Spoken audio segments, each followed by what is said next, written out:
Bom, bom dia pessoal. Eu vou falar sobre corrente elétrica, a densidade de corrente e a velocidade de deriva. Bem, a grosso modo, a corrente elétrica ela acontece quando a gente tem um movimento de cargas aqui num condutor, quando é exercido um campo elétrico sobre esse condutor. Então elas vão se mover meio que de forma líquida. Ok. E como a gente está analisando um regime estacionário, né, da corrente elétrica, então a mesma carga que entrar aqui tem que sair aqui, obrigatoriamente. Então, independente da forma que a gente cortar aqui esse condutor, a gente vai ter que a corrente vai ser sempre a mesma. Então, pela definição, a gente vai ter que a corrente é igual ao elemento infinitesimal de carga dividido pelo tempo. E a sua unidade de medida no SI é dada por coulombs por segundo. Beleza. E se a gente quiser encontrar a carga total a passar por um determinado tempo aí nesse condutor, a gente vai usar essa integralzinha aqui no dq, e vai encontrar aqui a integral de 0 a t de I dt, é, sendo que esse I aqui ele não é constante. Beleza. E essas cargas, elas, como eu falei, que elas se conservam. Então, independente da forma que esse condutor assumir aqui, por exemplo, ele está se bifurcando, a minha corrente inicial vai ter que estar aqui na soma desses dois. Por exemplo, eu estou chegando com 6 amperes e aqui está saindo 4. Então, obviamente, o I2 aqui vai ter que ser 2.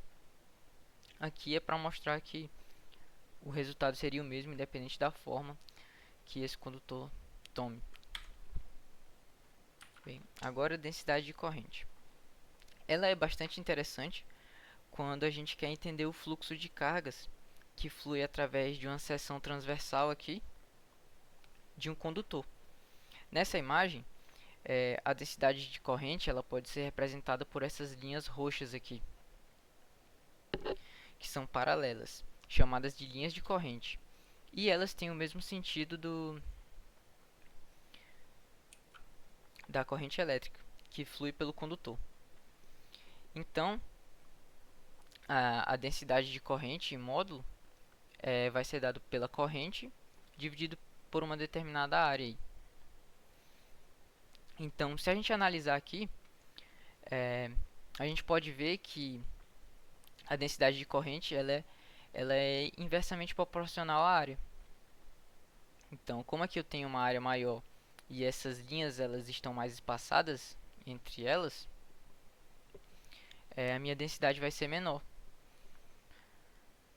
E aqui nesse caso, nesse lado, que a área é maior ou a área é menor, né? E as linhas estão mais comprimidas, essa densidade de corrente vai ser maior. E a unidade no SI dela é amperes por metro quadrado. Agora a velocidade deriva. Então, todos os condutores eles possuem elétrons livres em seu interior, que se movem de forma aleatória. E quando esse condutor ele é submetido a uma corrente elétrica, esses elétrons eles vão continuar se movendo aleatoriamente, mas eles vão ter uma tendência a se mover em um único sentido. Ou seja, é dito que eles tendem a derivar. E essa tendência de movimento pode ser representada aqui pela velocidade de deriva. E no caso, como aqui não, né, porque essas cargas são positivas, então ela vai ter o sentido do campo. Mas como na maioria dos casos são elétrons que são negativamente carregados, a direção desse VD aqui vai ser contrária ao campo elétrico. Agora, para a gente encontrar a velocidade de deriva, né? Então a gente vai ter aqui que a nossa carga total vai ser um N, que é o número de portadores de carga por unidade de volume, vezes a área, vezes o comprimento aqui, isso tudo multiplicado pela carga elementar.